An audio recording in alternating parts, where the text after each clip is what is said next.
I gave her everything. I believed every word she said. For 14 months, I thought I was the only man in her life. I was wrong. And by the time I found out, I'd already lost more than money. I'd lost myself.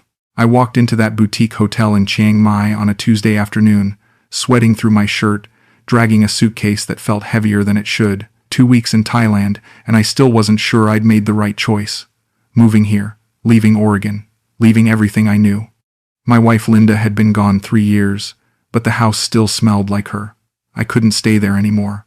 My kids barely called. This whole story came flooding back because of a message I got yesterday from a longtime viewer of the channel. They didn't say much, just that they'd been following quietly for almost a year, and felt like now was the time to share their own story. At first I didn't even open it. I saw the subject line, "I think I know how you feel," and I just stared at it.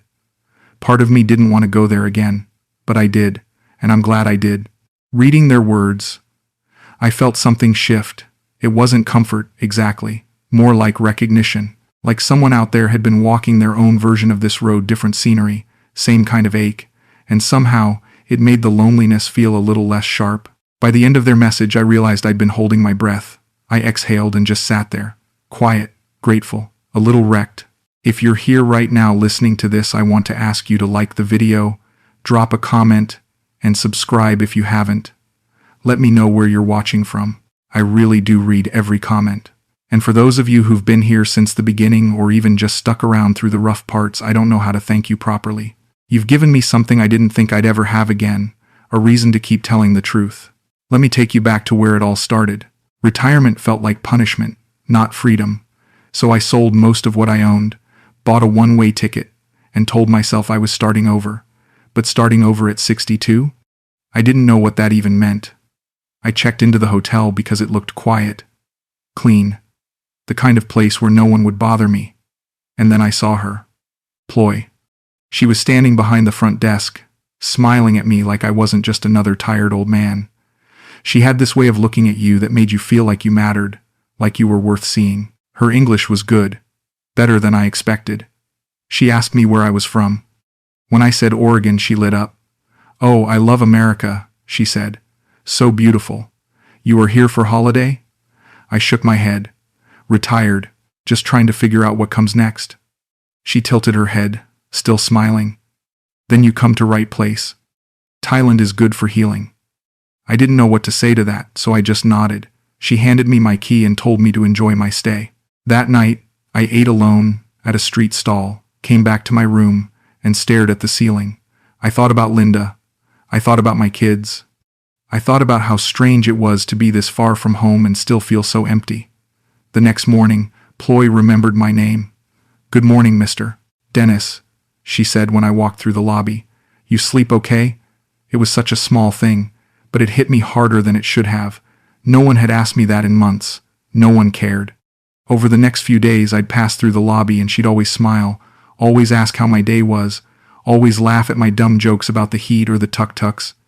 By the end of the week, we'd exchanged line contacts. She said it was in case I needed help with anything. I didn't think it meant anything. I really didn't.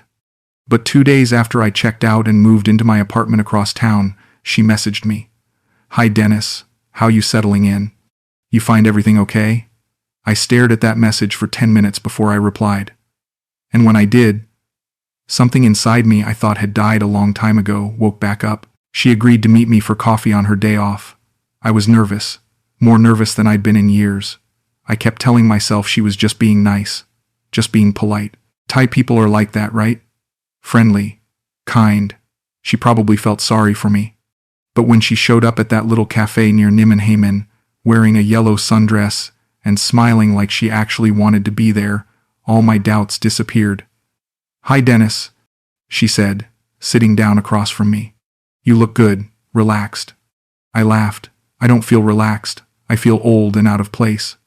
She shook her head. "No. You look happy. More than before." We talked for 3 hours. 3 hours.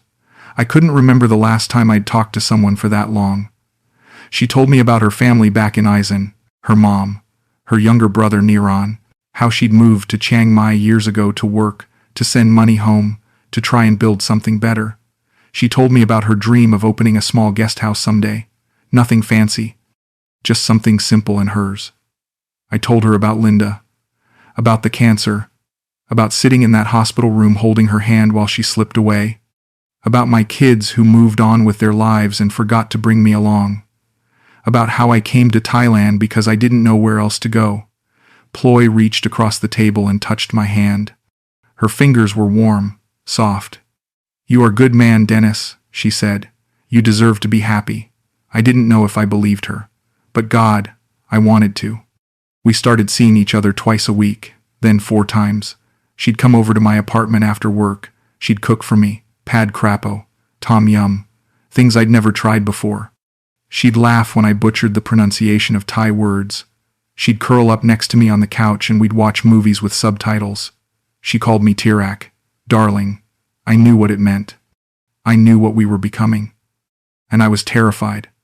Terrified that it was too good to be true. Terrified that I'd wake up one day and realize I'd imagined it all. But she kept showing up.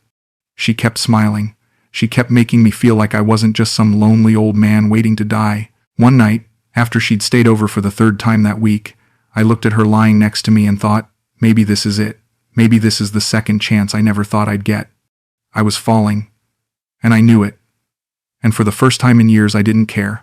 I was coming back from the market one evening, carrying bags of vegetables Ploy had asked me to pick up, when Marcus stopped me in the hallway. Marcus was British, late 50s, lived 2 doors down. We'd nod at each other in passing, but we'd never really talked. "Mate," he said, leaning against the wall with his arms crossed. "I don't want to overstep, but I need to say something." I stopped. "What's up?" He glanced down the hall, then back at me. "That girl you're seeing, the one who comes around a lot. Ploy, right?" My chest tightened. "Yeah, what about her?" Marcus sighed. "Look, I've been in Thailand a long time. 8 years. And I've seen this before. I've seen her before. Different hotels, different guys. Western guys. Older guys. I felt my face get hot. "You don't know what you're talking about." "Maybe I don't," he said, holding up his hands. "But I'm just saying, be careful, yeah? I'm not trying to ruin anything. I just don't want to see you get hurt." I didn't say anything. I just walked past him, unlocked my door, and shut it behind me. I stood there in the dark, holding those grocery bags, my heart pounding. I didn't tell Ploy what Marcus said. I was too afraid. Afraid of what she'd say. Afraid of how she'd react. Afraid that if I brought it up, it would make it real. But I started watching her more closely.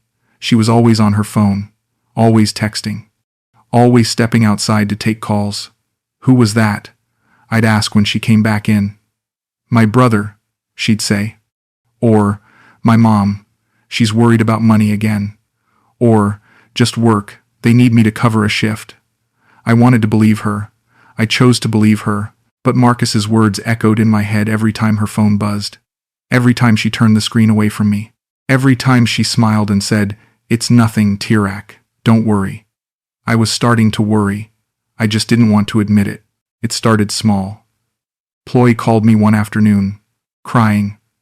"Dennis, I'm so sorry to ask, but my mom is sick. She needs to go to hospital. I don't have enough money. I don't know what to do." I didn't hesitate. "How much do you need?" 30,000 baht, she said quietly. "I pay you back, I promise." I transferred the money that same day. About $900. She thanked me over and over. Told me I was saving her family. Told me she didn't know what she'd do without me. A month later, it was her brother. Niran needed a motorbike to get to work. His old one broke down. 25,000 baht. Another $700. I sent it. Then it was the guest house. She brought it up one night while we were lying in bed. "You remember I tell you about my dream? The guest house?" I nodded. "Of course." She showed me photos on her phone. A small property upcountry. Nothing fancy but charming. Peaceful. "If I have money for deposit," she said, "I can start my business. Then I never have to work hotel again. I can be with you more." I looked at her. At the hope in her eyes. At the way she looked at me like I was the only person who could make this happen. "How much?" I asked. 150,000 baht. About $4,500. I wired it the next day. She cried when I told her. She held me tight and said, "You are best man I ever know. I pay you back, I promise. When guesthouse open, we do it together." I told her not to worry about paying me back. I told her I was helping the woman I loved. Isn't that what love is? Isn't that what people do? But late at night, when she wasn't there, I'd lie awake and stare at the ceiling. I'd check my bank account on my phone. I'd add up the numbers. Over $6,000 in 3 months. My pension wasn't endless. It was supposed to last me the rest of my life. And she hadn't mentioned the guest house again. Not once. Not since I sent the money. I tried to push the thoughts away. Tried to tell myself I was being paranoid. Tried to tell myself this was just what relationships looked like. But the knot in my stomach wouldn't go away. Chloe told me she had a late shift at the hotel. Some group booking. Conference guests. She said she'd text me when she got off. I waited. Midnight. Nothing. 1 a.m. I sent her a message. "You okay?" No response. 2 a.m. I called. Straight to voicemail. By 3 a.m. I was pacing my apartment, imagining the worst. Accident. Hospital. Something terrible. Then my phone buzzed. "Sorry, Teerak. Phone died. So tired. Sleeping at friend house. See you tomorrow." I stared at that message. Read it 5 times. Something felt wrong, but I didn't know what. I didn't know how to explain it. She showed up the next afternoon, smiling, carrying takeout som tam. "Hi, baby," she said, kissing my cheek. "Sorry about last night. Crazy day."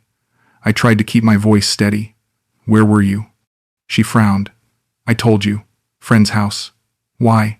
You didn't answer your phone." I said my phone died. "You don't trust me?" Her voice was sharp now, defensive. "I'm not saying that. I was just worried." "You always worry," she said, putting the food down on the counter. "I told you I was with my friend. Why you don't believe me?" "I do believe you," I said quickly. Too quickly. She stared at me for a moment, then softened. "I'm sorry, Teerak. I know you worry because you care. But you have to trust me, okay?" I nodded. "Okay." But it wasn't okay. That night, after she fell asleep, I picked up her phone. I know I shouldn't have. I know it was wrong. But I couldn't stop myself. I tried her passcode. Her birthday. Wrong. I tried mine. Wrong. I tried random numbers. All wrong. I gave up and put it back. Then I opened Facebook on my laptop. Searched her name. Her profile was sparse. A few photos. Mostly selfies. No relationship status. No tagged photos with me. I searched her name in Thai script. Nothing useful came up. Just some old posts. Some pictures of food. I felt sick. Ashamed. Like I'd crossed a line I couldn't uncross. But the fear wouldn't go away. I wanted to ask her directly. Wanted to sit her down and say, "Tell me the truth. Who are you? What is this?" But I couldn't. Because I was terrified. Terrified that if I asked, she'd leave. And I wasn't ready to lose her. Not yet. I had to go to Bangkok for a visa run. Routine. Annoying. Ploy said she'd stay in Chiang Mai. She had work. She'd miss me. She'd text me every day. The first day in Bangkok, I wandered around. Ate street food. Walked through malls.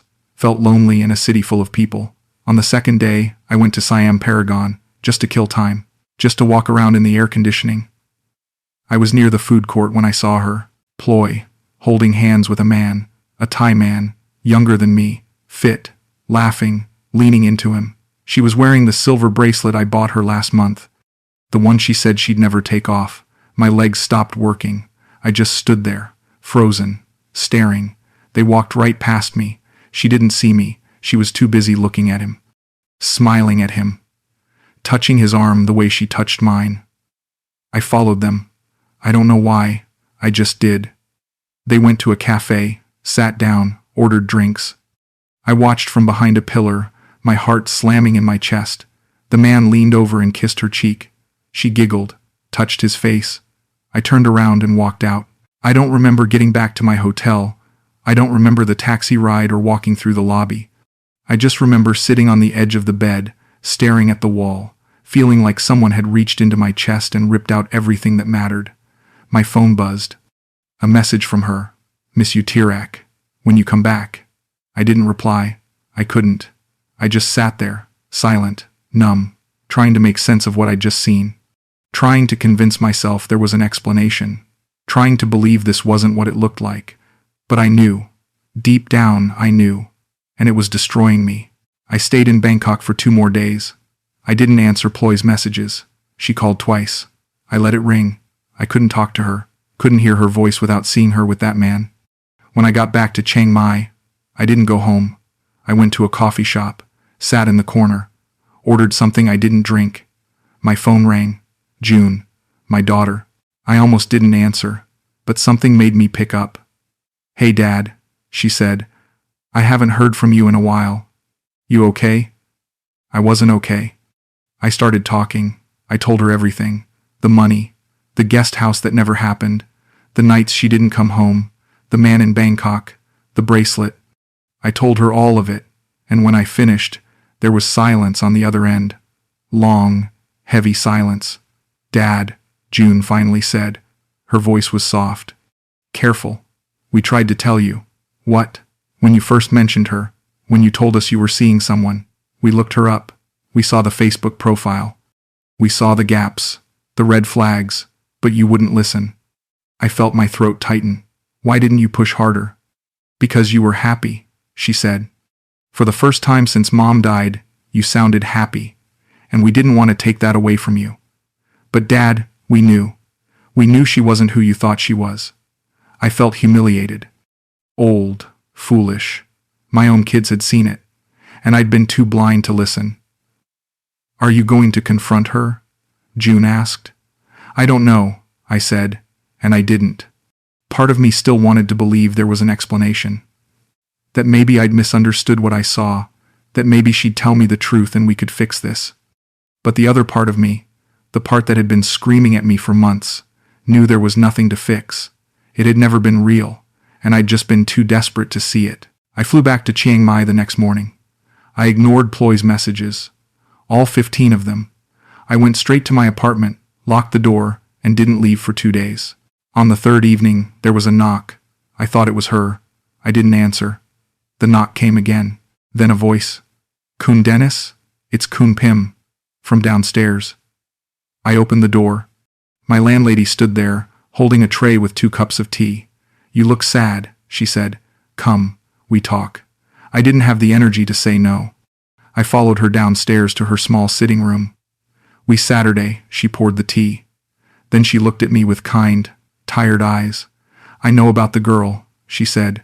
I didn't say anything. "She's done this before," Kun Pim continued. "Many Farang men, good men, lonely men, men who want to believe." "Why didn't you tell me?" I asked. My voice cracked. She sighed. "I tried. You remember? 2 months ago I say to you, be careful with bar girls and hotel girls. You smiled. You said, she's different. I saw you were happy. And I think, maybe I am wrong. Maybe you were right, but I was not wrong." She paused, sipped her tea. "She has boyfriend, Thai man. His name is Somchai. They've been together 5 years. She works hotels because that's where she meets men like you. Men with money, men with heart, men who want love." I felt like I was going to be sick. "Why do people let this happen?" "Because people need to survive," she said simply. "And because men like you need to feel loved. It is sad, but it is true." I thanked her. I don't know why. But I did. I went back upstairs, sat on my couch, and stared at the wall. That night, there was another knock. This time, I knew it was her. I opened the door. Ploy stood there, smiling, holding a plastic bag with som tam inside. "Why you ignore me, Teerak?" she asked, stepping inside. "I miss you." I didn't move. I just looked at her. Really looked at her. And I saw a stranger. "I know about Somchai," I said quietly. Her face didn't change. She didn't gasp, didn't cry, didn't deny it. She just stood there for a moment, then shrugged. "You knew what this was," she said. "No," I said, "I didn't." She put the bag down on the table. You think Thai girl love old Farang man for free? You think I stay with you because you so handsome? You were lonely. I made you happy. You gave me money. Everyone happy. I thought it was real. She looked at me. No anger, no sadness, just cold, empty truth. It was real enough, she said. Then she turned and walked out. I stood there, alone, in the silence she left behind. I didn't leave Thailand. I thought about it. I thought about packing everything up, flying back to Oregon, and pretending none of this ever happened. But I didn't. Instead, I moved. Small town. 2 hours north of Chiang Mai. Quiet, peaceful. No hotels, no memories. I stopped looking for love, stopped checking dating apps, stopped hoping someone would save me. I started learning Thai, real Thai, not just teerak and Sawasdi crap. I hired a tutor, an older woman who didn't ask about my life. We just practiced verbs and tones, and I stumbled through sentences like a child. I started volunteering at a temple, sweeping floors, helping with food donations, sitting in silence with monks who didn't need me to explain anything. I reconnected with my kids. June called every week. My son started texting more. We talked about normal things, their jobs, their kids, the weather. It felt good. I didn't hate Ploy. That surprised me. I thought I would. I thought I'd be angry for years. But I wasn't. I pitied her. And I pitied myself. Because I realized something. I wasn't looking for love. I was looking for proof that I still mattered. That someone could still want me. That I wasn't invisible. And she gave me that. For a price. I lost money. A lot of it. I lost time. 14 months I'll never get back. But I didn't lose myself. Not completely. Some nights, I still think about her smile, about the way she used to call me teerak, about those first few months when I really believed it was real. But it doesn't hurt anymore. It just was. A chapter, a mistake, a lesson. I'm learning to be enough. Just me. Alone. No one to impress. No one to save. No one to convince. And maybe, for the first time in years, that's okay. I don't need someone to tell me I matter. I know I do. Not because of what I give, not because of how much I love, but because I'm here. Still breathing, still learning, still trying. And that's enough. 6 months later, I was sitting at a cafe in my new town when Marcus walked in. I didn't even know he knew where I'd moved. He saw me, smiled, and sat down. "Didn't expect to see you here, mate," he said. "Small world." We ordered coffee, talked about nothing for a while. Then he pulled out his phone. "I saw something on Facebook," he said. "Thought you'd want to know. Or maybe you don't. But I figured I'd tell you anyway." He turned the screen toward me. It was Ploy. New photos. Phuket, beaches, cocktails. And an older white man. Gray hair. Thick glasses. Australian flag in his profile. Marcus watched my face. "You want to warn him?" he asked. I looked at the photo. At her smile. The same smile she'd given me. The same one she'd probably given a dozen men before me. I shook my head. "He wouldn't listen," I said, just like I didn't. Marcus nodded. We drank our coffee in silence. Later, I walked along the river. The sun was setting, orange and pink streaking across the sky. I thought about Linda, about how much I'd loved her, how much I missed her. I thought about my kids, about the life I'd left behind in Oregon. I thought about the man I was 14 months ago, desperate, lonely, afraid of being forgotten. I'm not that man anymore. I don't need to be saved. I don't need to be loved by someone who doesn't mean it. I don't need to prove I'm worth something. I already am. The water moved slowly in front of me. Calm. Steady. I stood there until the sun disappeared, and then I turned around and walked home. Alone. And for the first time in a long time, that felt like enough.